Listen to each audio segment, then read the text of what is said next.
आज जितने नगर सेवक उनके पक्ष में गए हैं और मित्र पक्ष में जो लोग उनके साथ रहते हैं, भारतीय जनता पार्टी वसई विरार की बात मैं कर रहा हूँ, वो सब तो खिलाड़ी है पुराने। ये जो नगर सेवक का चुनाव होने जा रहा है, इनमें भारतीय जनता पार्टी के पास कोई मुद्दा नहीं है। 2,500 में से 2,000 लोग उत्तर भारतीय थे 41 बिल्डिंग में, और ये जो 10,000 की अवैध बिल्डिंगें हैं उसमें भी उत्तर भारतीय लगभग 75% से ज़्यादा है। ये लोकल चुनाव कहा जाएगा, यहाँ के लोगों को प्रत्यक्ष रूप से वो प्रभावित करेगा। ऐसे में यहाँ भारतीय जनता पार्टी के, आप तो हैं ही आरएसएस के पुराने हैं, भारतीय जनता पार्टी को पुराना हूँ, है ना? भारतीय जनता पार्टी के नहीं, आरएसएस का पुराना हूँ। लेकिन समर्थन तो भारतीय जनता पार्टी को कर। चुनाव पे चर्चा फिर एक बार मेरे साथ में है शिव प्रताप जी, बने रहिए क्योंकि यहाँ सिर्फ मुद्दों की बात होगी। सर नमस्कार। नमस्कार। क्या कहेंगे, चुनाव सर पे है और ये लोकल चुनाव कहा जाएगा, यहाँ के लोगों को प्रत्यक्ष रूप से वो प्रभावित करेगा। ऐसे में यहाँ भारतीय जनता पार्टी के, आप तो हैं ही आरएसएस के पुराने हैं, भारतीय जनता पार्टी को पुराना हूँ, है ना? भारतीय जनता पार्टी के नहीं, आरएसएस का पुराना हूँ। लेकिन समर्थन तो भारतीय जनता पार्टी को करते हैं। भारतीय जनता पार्टी कैसा है, हमारा एक अंग है जो है, इसके लिए हम बटन उनका दबाते हैं। अच्छा। लेकिन इस बार बड़ा दुख की बात है कि इस बार जो है हमारे यहाँ बहुत जो टिकट का बंटवारा हुआ है वो बहुत गलत तरीके से हुआ है, और जिसकी वजह से हमारे जो 40-40 साल 20-20 साल पुराने जो हमारे कार्यकर्ता थे, जो अपने क्षेत्र में काम किए थे कि एक दिन ऐसा आएगा कि मैं चुनाव लड़ूंगा। पहले कभी उनकी सीटें जो है शिवसेना के बंटवारे में शिवसेना को चली जाती थी, कहीं महिला हो जाती थी। इस बार बहुत लोगों का सीट ओपन हुआ है, लेकिन दुख की बात है कि उनको टिकट ना देकर बाहरी से जो लोग आए हैं, जो गलत काम करके आए हैं, ज़मीन कब्जा करके गलत काम करके पैसा कमा के आए हैं, उन लोगों को टिकट दे दिया गया है। इसके वजह से इस बार वसई विरार महानगर पालिका में जिस तरह हमको सफलता चाहिए थी, वो यहाँ के लोकल नेतृत्व की वजह से नहीं मिल पाएगी। तो क्या लगता है, मुद्दों से भटक गई भारतीय जनता पार्टी? भारतीय जनता पार्टी मुद्दों से नहीं भटकी, वसई विरार की बात कर रहा हूं। वसई विरार की भटक गई है। वसई विरार की भटक गई, उसका कारण क्या है वो मैं समझ नहीं पा रहा हूँ। कि जो वार्ड क्रमांक 15 में काम किया उसको तुम भेज दिए हाईवे यहाँ से 8 किलोमीटर दूर। उसके बाद जो है जो 40 साल से वार्ड क्रमांक 10 में काम किया है उसको तुम टिकट नहीं दे रहे हो। तो ऐसा क्या कैलकुलेशन इस समय ये लोग लगा रहे हैं मायावती की तरह? ऐसा मायावती जी उत्तर प्रदेश में लगाती थी कि कोई भी चुनाव लड़ जाओ आप मेरे पार्टी से जीत जाओगे, लेकिन वो वही हाल यहाँ हो रहा है अभी।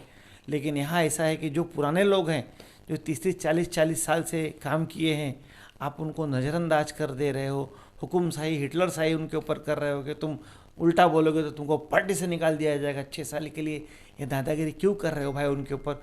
उन्होंने तन मन धन से पार्टी का झंडा उठाया है। एक 44 साल से आदमी, भवनाथ सिंह जैसा आदमी 44 साल से झंडा उठाया है। राम नाईक जी के साथ में 10 लोग हुआ करते थे, उसमें से एक भवनाथ जी थे। आज वो बेचारे बोल भी नहीं पा रहे हैं, 30 तारीख का इंतजार कर रहे हैं कि कहीं शायद मेरा टिकट फाइनल होगा, लेकिन उनका टिकट फाइनल नहीं हो रहा है। नहीं होगा। जिन मुद्दों को लेकर के विधानसभा में चुनाव लड़ी गई थी, वो मुद्दे तो कितने पूरे हुए? अभी तक एक भी नहीं हुआ है। एक मुद्दा जो हमारे विधायक जी लेके ढोल पीट रहे हैं कि मैंने 7/12 नाम पे करवा दिया, उसका 25 करोड़ रुपया क्षितिज ठाकुर के कार्यकाल में आया था। जो सच है वो सच है। क्षितिज ठाकुर बोल रहे थे कि मेरे जन्मदिन पे देवेंद्र जी ने 25 करोड़ रुपया दिया है और 250 करोड़ रुपया प्रॉमिस किया है। उसके बाद वो चुनाव हार गए, और वो प्रक्रिया फिर अभी राजा नाईक ने पिछले 1.5 साल के बाद उसका 7/12 नाम पे करवाया है। अभी तक उसकी बाउंड्री लगी नहीं, उसका प्लान बना नहीं। मल्टी स्पेशलिस्ट का ये लोग श्रेय ले रहे हैं, लेकिन अभी क्या है उसका कब बनेगा राम जाने। ये जो नगर सेवक का चुनाव होने जा रहा है, इनमें भारतीय जनता पार्टी के पास कोई मुद्दा नहीं है। फिलहाल तो खाली पेपर पे मुद्दा है कि मैं ये कर दूंगा, मैं वो कर दूंगा। प्रैक्टिकल तो मुझे कहीं दिखाई नहीं दे रहा है। दोनों विधायक ये बोल रहे थे, मैं सुना कि जो है हमारे पास नगर सेवक नहीं है, इसीलिए हम जो है डेवलपमेंट नहीं कर पा रहे हैं। तो मैं दोनों विधायक से पूछना चाहता हूँ कि राजन नाईक 10 साल गालानगर के जो है नगर सेवक थे। बरसात में गालानगर का हाल क्या होता है वहाँ की जनता को पूछो। तो आप क्या बोल रहे हो? आपके पास ही उसका उत्तर नहीं है अगर अगर नगर सेवक विकास करता तो 2005 और 2010 आज का जो वार्ड नंबर 17 है वहाँ से राजन नाइक जो है नगर सेवक थे, वहाँ आज भी इतना पानी भरता है, बड़े बड़े खड्डे हैं। मैं रोड की बात कर रहा हूँ, बाकी अस्पताल और बाकी तो सब छोड़ ही दो, जो है मैं सड़क की बात कर रहा हूँ। आज भी फेरी वाले बेचारे सड़क पर बैठते हैं और हर महीने जेसीबी जाके उनका हाथ घड़ी तोड़ देता है। तो 10 साल राजन नाइक क्या किए? क्यों नहीं बिठा दिए जो है फेरी वालों को उनके स्थान पे? 10 साल से सरकार भारतीय जनता पार्टी की है महाराष्ट्र में, तो क्यों नहीं करा लिए अब जो है? अच्छा, कल तक जो उत्तर भारतीय का मुद्दा पूरे वसई विरार में छाया रहा, उत्तर भारतीय के साथ है कौन? ऐसा है, देखो उत्तर भारतीय, मारवाड़ी समाज, गुजराती समाज, हर समाज नाराज है, क्योंकि हर समाज को डेवलपमेंट चाहिए। आप खाली यूट्यूब पे रील बना के, यूट्यूब पे बोल के मैं ये कर दूंगा, मैं वो कर दूंगा, कितना दिन आदमी इंतजार करेगा? अभी आप ही कह रहे हो कि हितन ठाकुर ने 35 साल काम नहीं किया, लेकिन मैं कहता हूँ हितन ठाकुर ने 30 साल और 5 साल विवेक पंडित और तुम्हारा 1.5 साल। तो पब्लिक को दिखाओ ना भाई। आज भी एक बच्चे का एक्सीडेंट हो जाता है, एक इंसान का एक्सीडेंट हो जाता है तो शताब्दी जाना पड़ता है, नहर जाना पड़ता है, और ट्रैफिक का हाल आप देख रहे हो, हाईवे का क्या है, रास्ते में उसका विकेट गिर जाता है।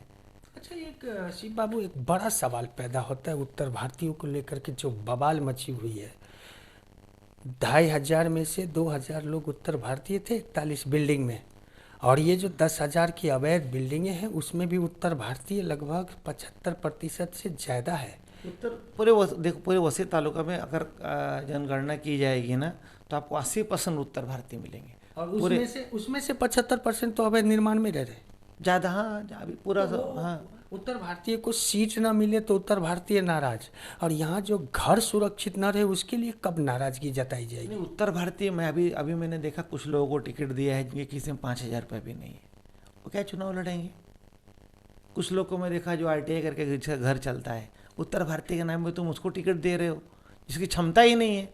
अरे 14 लाख भी खर्चा करने का कैपेसिटी तो रखो कम से कम, जिनके पास 5,000 नहीं तुम उसको टिकट दे रहे हो, क्या मतलब है? जो है अभी जो कुछ लोग ऐसे हैं जिनका पिताजी जो 200 दुकान इलीगल बना के रखे हैं, वो लोग फिर इलीगल ही करेंगे ना। जो है ये सब चुनाव हारने के टिकट दिया गया है, जीतने के लिए नहीं दिया गया है। जीतने के लिए दिया गया तो सक्षम आदमी को दिया गया होता, जिसके पास 10-15 लाख रुपए खर्चा करने की कैपेसिटी हो, जितना वो क्या नाम है ऑफिशियली जो खर्चा है, हालांकि उसका 10 गुना अनऑफिशियली खर्चा होता है। पांडे जी ने आरोप लगाया कि पैसे खाए जा रहे हैं टिकट के लिए, क्या ये सच है? अब पांडे जी राजन नाइक के साथ में 10 साल थे, मैं तो 10 दिन भी नहीं राजन नाइक के साथ में रहा हूँ आज तक।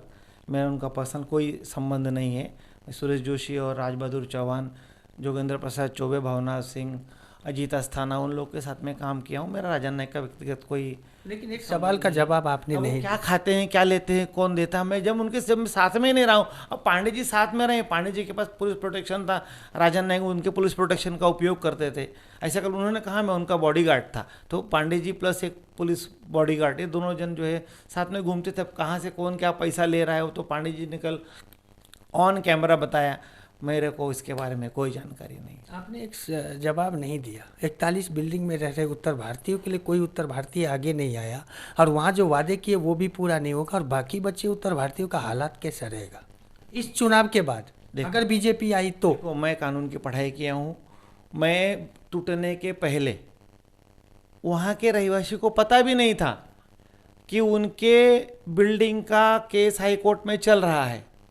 मैंने एक दिन टाइम्स ऑफ इंडिया में न्यूज़ पढ़ा और मैं भाग के गया वहाँ पे 41 बिल्डिंग में। वहाँ मंजू सिंह या रीनब सिंह नाम की एक महिला है, वहाँ उन्होंने महादेव मंदिर बनाया, गौशाला है उनका।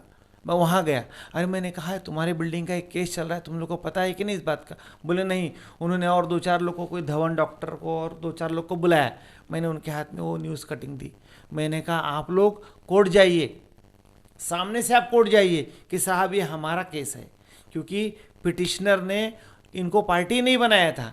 पिटिशनर ने खाली महानगर पालिका पुलिस प्रशासन को पार्टी बनाया था। मैंने कहा आप जाके कहो कि भाई हम इतने साल से यहाँ रह रहे हैं, 14 साल से 15 साल से हम यहाँ रह रहे हैं। तब वो लोगों ने एक अजय जायसवाल नाम के एडवोकेट को पकड़ के 4 लोग गए। वहाँ के लोग बहुत गरीब लोग थे, 1000-2000 भी वो लोग अफोर्ड नहीं। 80% उत्तर भारतीय थे सर।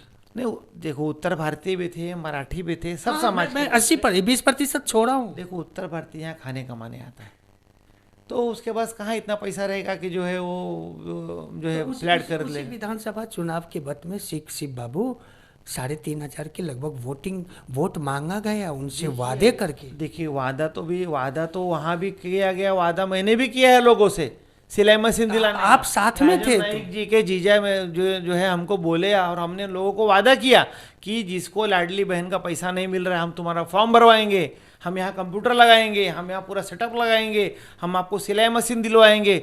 लेकिन चुनाव जीतने के बाद सुभाष पाटिल ने ये जवाब दिया कि राजन नाईक मेरा सुनते नहीं है, मैं उनके बेटे प्रतीक से बात करूंगा। और आज 1 साल हो गया है, कोई जवाब नहीं आया है। मेरे भी सारे पैसे बर्बाद हो गए। मैंने भी उनके लिए लोगों का चाली में जो है ओटला बनवाया हूँ, बिल्डिंगों का गेट बदली करवाया हूँ तुलन विभाग में, और मेरा भी सब बर्बाद हो गया, 14 लाख रुपया। अब मैं क्या बताऊँ। लेकिन राजन नाईक जी तो वादा किया था कि घर के बदले घर देंगे। अब राजन नाईक, अभी मैं क्या बताऊँ, उन्होंने तो घर के बदले घर तो छोड़ो, यहाँ जो उनके साथ ने मार खाया उनको टिकट का वादा किया था, जिन्होंने उनके चुनाव में काम किया उनको टिकट का वादा किया था, जो तो उनके हाथ में था उन्होंने टिकट तो दिया नहीं, तो घर क्या दिलाएंगे। और चुनाव से पहले मैं जिस तरह से देखता था कि बहुजन विकास अघाड़ी को लगातार ये लोग कोस रहे थे कि 35 साल में ये किया, 30 साल का गड्ढा भरना पहला जरूरी है। आज जितने नगर सेवक उनके पक्ष में गए हैं और मित्र पक्ष में जो लोग उनके साथ रहते हैं, भारतीय जनता पार्टी वसई विरार की बात मैं कर रहा हूँ, वो सब तो खिलाड़ी है पुराने। अभी कैसा है कि वो इनकमिंग क्यों कर रहे हैं, उसका क्या कारण है, उसका वो तो वही जाने। क्योंकि वो लोग जो लोग आ रहे हैं वो लोग तो सब अवैध बांधकाम के बादशाह हैं, सरकारी ज़मीन कब्जा करना उनका पेशा है। कुछ लोग जो है बनाते हैं, कुछ लोग बनाने में मदद करते हैं, दलाली सेटिंग जो बोला जाता है हमारे यहाँ पे वसई तालुका में। दोनों विधानसभा में लोग आ रहे हैं, वो उनको लगा हुआ कि अभी हितन ठाकुर विधायक नहीं है, चित्रेश ठाकुर विधायक नहीं है, तो मेरी दुकान वहाँ नहीं चलेगी, तो ये दोनों विधायक की छत्र छाया में चलो 4 साल पैसा कमा लेते हैं, अगली बार तो ये लोग चुन के आने वाले है ही नहीं, तो फिर वो लोग वहाँ चले जाएंगे। तो क्या रंग क्या रहा, बबिया और भगवा, ये पीला कलर और भगवा कलर में क्या फर्क रहा वसई विरार में? यहाँ तो एक ही कलर है, गांधी जी का कलर, नो भगवा नो पीला, गांधी जी के पीछे सब भाग रहे हैं। Thank you sir.